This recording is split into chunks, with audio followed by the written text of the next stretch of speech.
So Lorna, you did a thing. I did a thing recently. I did. You did an ultra. I'm not even sure what to call it. An ultramarathon, right? Yes. For 5 days, and you were the only Kenyan who did this. And this was in August, right? Yes. Yeah. Yes. So please tell us a little bit about that, because us regular Kenyans, us regular folk, as we heard about it when I saw it on your, I was just like, what is this that she's doing? What is this? Yeah. Never heard of it. It's happening right in our backyard. Yes. How did you get involved, and what's the reason that it happens? What do they do it for? Okay, for Rangers. For Rangers is an ultramarathon that happens every year in Laikipia. This year was the 6th year. Okay. So it's organized by a company out of the UK called Beyond the Ultimate. The guy behind it is called Chris King. And he organizes the ultramarathons like in 5 destinations around the world. There's one in Namibia, the Desert Ultra, there's the Ice Ultra, there's the Highland Ultra, Mountain Ultra, then there's For Rangers. Okay. So For Rangers is like a fundraiser kind of ultramarathon. So how did I know about For Rangers? Even me, I was shocked when I found out about For Rangers for the first time. Yeah. So I have a friend who sets up the Lewa Marathon. You know the Safaricom Lewa Marathon? Yes. You know, all the camping. Yes. Yeah. That whole accommodation is done by a company called Location Africa Safaris. Okay. Now, he's my friend. And he invited me to help him with the For Rangers camp, you know, for the setup. And I didn't know about it. I was like, okay, fine. It's a week. I have time. So let me join you. So in 2022, I joined Andres, a friend of mine, and we went to Lewa to do this camp for this marathon. And I was like, how don't I know about? I'm a runner. How do I know about this space? This is my backyard, you know. So I met Chris in this marathon, and we hit it off. We just became friends, you know. And I was like, how is it possible that, you know, there are no Kenyans in this race? And he says, you know, the ticket item to join the marathon it's not cheap. It's about £3,000. So they get participants from all over the world who come and do the marathon. And as part of the marathon for the participants, they also fundraise. Okay. They fundraise. They raise money for the Rangers. Now, why raise money for the Rangers? Do you know how many Rangers we have in around Africa? We have about 5,000 Rangers. 5,000. That take care of our wildlife. Yeah, that's so little. So you can imagine those 5,000 Rangers are putting their life at risk. Every day. To take care of every day, you know? So what do they need? They need health insurance. They need life insurance. So For Rangers came together to raise money to give them health insurance and life insurance. So if a ranger is attacked or dies, their family gets 7 years worth of their salary. Oh, wow. That's what For Rangers does. Oh, I see. Yes. Did you know that 100 Rangers lose their lives every year? 100. Oh, wow.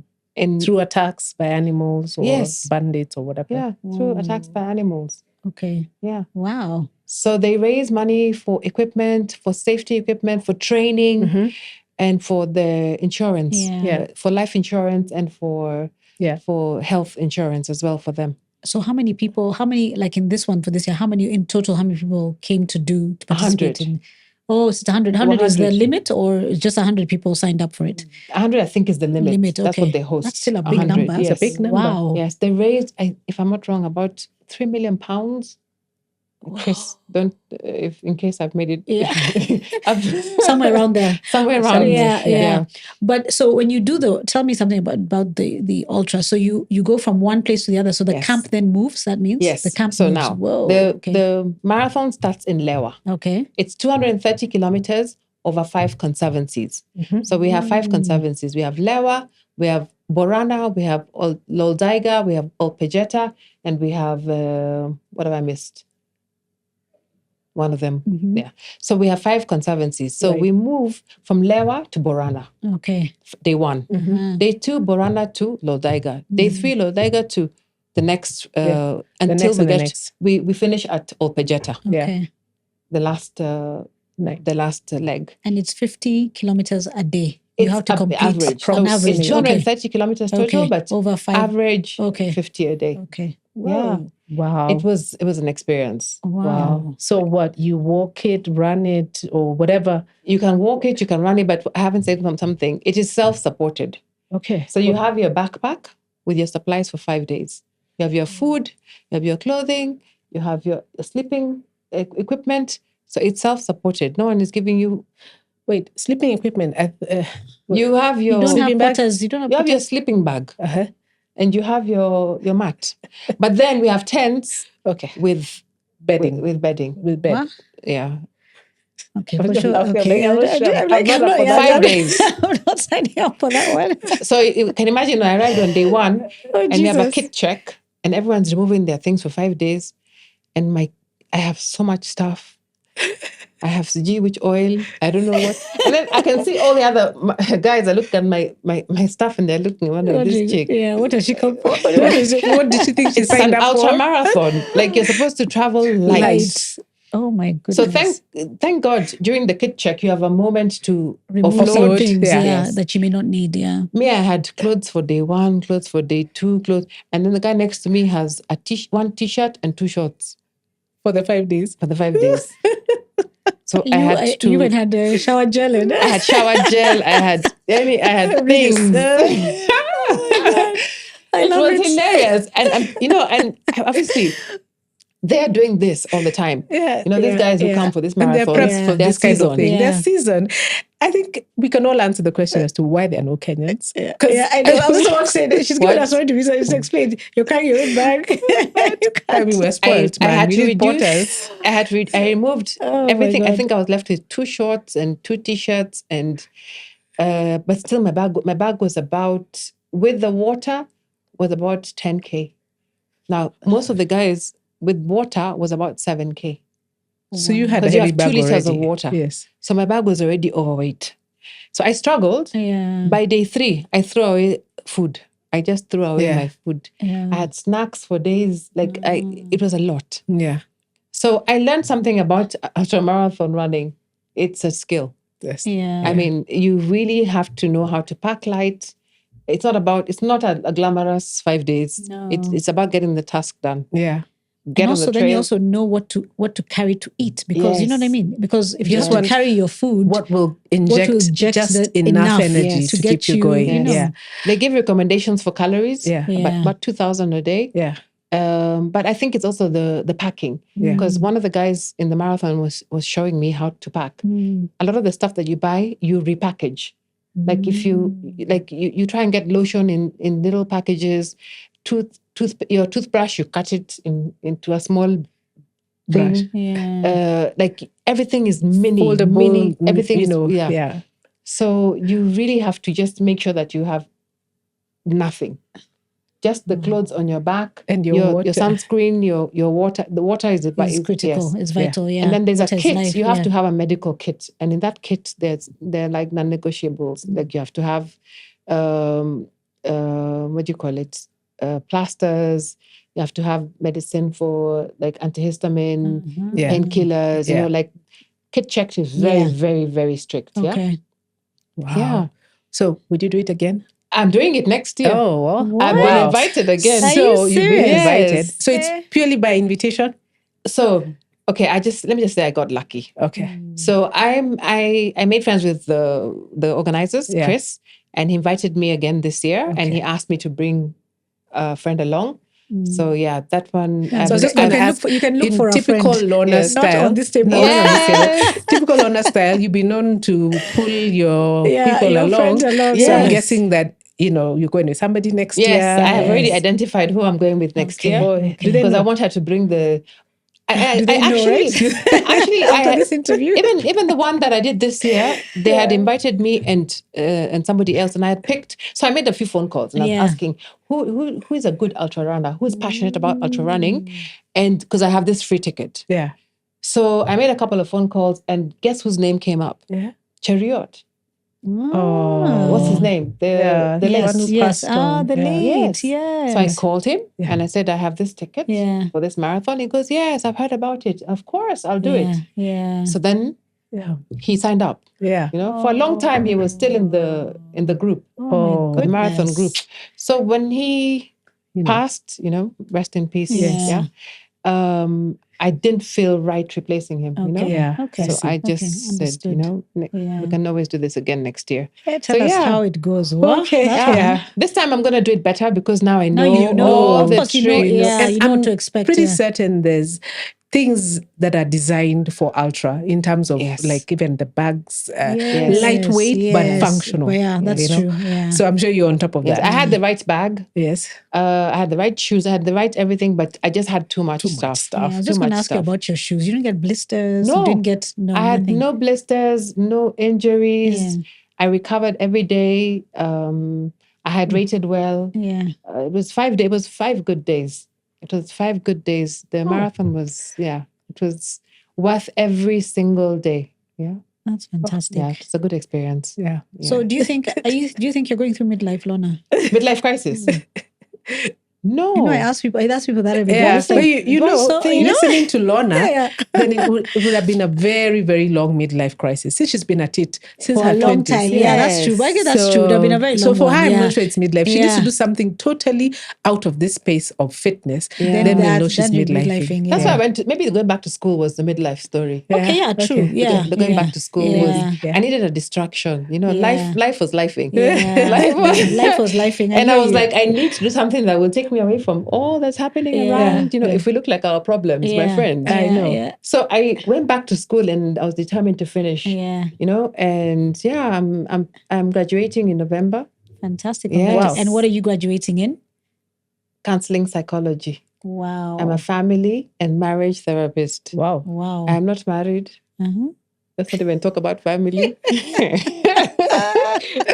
But you have the skill set. That's a different podcast. This is a different podcast. That's what I said. Do we have enough time for this discussion? If we're not talking about marriage and family, we'll be but here. You have children, so that's family. Yes, I have. Oh, my children are amazing. Yeah. Yes. But I think you've earned the stripes to talk about family. Family and marriage. Definitely. Yeah. So I did marriage and family therapy.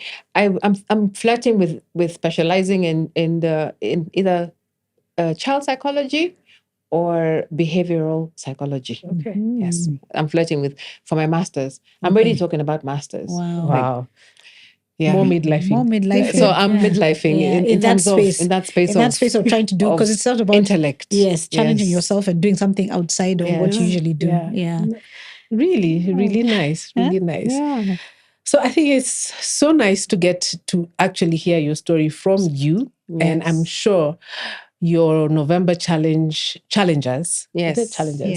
are looking at you and thinking, oh, Lorna, nice, we're all ready. Because there are people who, it's just the November, but they look forward to it. Yes, absolutely. They're just like, okay, I can't wait for November to sort of, kind of like, I looked at it for me, it's like doing press-ups for Christmas. And you're sort of it's so like, true, waiting for whatever Christmas has, or the December month, it has all manner of things are thrown at you. So if you had a good, clean November, and a healthy one at that, then you sort of feel like you're ready for the festivities of December. Yes. Yeah. So what message do you have for your challengers this year? Yes. Especially those who watch us just before the challenge starts. Yes.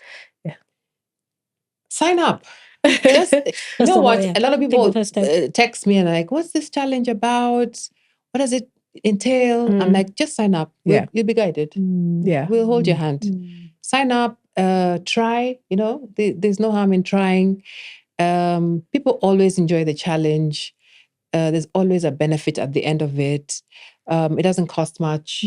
And it's a community of people who are coming together with one goal in mind, to move more. So just sign up and let's see what happens. Yeah. Nice. Well, Rose and I have signed up and we're ready for November. You've done it like how many times? I've done it. 5 times? This is my fourth or fifth time. Yes. I don't even know. And Kaki, this year you are a captain. And this year I'm a captain. Captain Kaki. Yes. God help me. I every year it's like pressure, because I know like last year the time, in fact, Lorna posted it on one of the groups we're in, because I got home from an event very late. And I had to walk. I hadn't walked. I thought I would go. I thought I'd walk. I think I'd gone from my uncle's funeral. Yes. And I came back and I thought I would walk there, in between. Yeah. Well, I don't know how I thought I'd walk at a funeral, but I thought I would walk there. Oh, people have walked in funerals. Yeah, they have, right. So, but I didn't get a chance to, because I guess I was ushering, I was doing a lot. So I got home very late. But me, I'm not being kicked out of the challenge. What? This never ever. Yeah. So my neighbors found me walking. It was raining. Yeah. Found me walking outside. And my neighbor stopped and said, "Kahaki, are you mad? Like, what is going on?" She probably got home, put it on the estate group, like, guys, Kahaki is walking up and down at 11 p.m. at night, And that challenge makes you do things. It makes you do things. It it's makes hilarious. you do things because you're thinking, okay, the clock is ticking. Yeah. I'm at 4.5. Yes. I need just 500 meters, 500 meters to close this. Because you start pacing up and down. Yes. I've been asked, Mom, what are you doing? Yeah. Last year was the rain. I know November was. it rained. November 23 was a wet November. Yeah. And I ran in the rain. I discovered raincoats that are waterproof. Yeah. Thoroughly waterproof. We're not salt. And I walked away. And by the way, that's what my coach told me. You won't dissolve. Can you get out and run? I did. Yeah. And I was fantastic. Yeah. I also one day came back from a long trip and I'd been driving the whole day. I've come from up country and I just landed. In fact, I had the mind to pack my sneakers, landed like this and I didn't even enter the house street because like the minute I enter, we're done. That's it. Yeah. Straight from my 5K. It makes you do things. You're so. You're driven to just be like, I'm not getting kicked out. I have to do this. Yeah. That the other beauty with this challenge is that people do it, sign up and do it with their partners. Yeah. So with their husbands, with their sisters, with their work. So it's a family affair. Yeah. It becomes a family affair. In fact, we have a common friend who did it with her hubby. The next thing he's in Prague marathon. The next thing he's running. The next thing he just sparked something. Yeah. Like it sparked something. Wow. Something in him, nice. And he just became an athlete overnight. Yeah. So you just never know the outcome and the compound effect it has. On the people around you. It definitely does. Yeah. Mm-hmm. All right. So the message here is sign up for Lorna B's November challenge. We're going to share the information on our on the YouTube page. And also on IG. Down here. Yes. On the link below. I don't know which link, but we'll share somewhere on our Instagram or our YouTube. Yes. And if you want to follow Lorna, you can. She's on Instagram. Lorna B. Just look for Lorna B on Instagram. And I think she has a Google form there, but you have to sign up by the November 1st. And join the challenge. You're going to be amazed what will happen. So shout out to all the women to join the challenge. Yeah. Awesome. Yeah. It's been so lovely speaking to you, Lorna. Thank you. And we look forward to more of your challenges and supporting you throughout your wellness curation, your psychotherapy journey, whatever it is. I'm sure we all stand to benefit from you one way or the other. Yeah. Thank you. Thank you, Lorna. Thank you for having me. Yes. Awesome. And I'll see you in the challenge. See you in the challenge. So from us, from Baiskeli Stories, it has been a wonderful time with Lorna. We'll see you next time. Goodbye. Bye.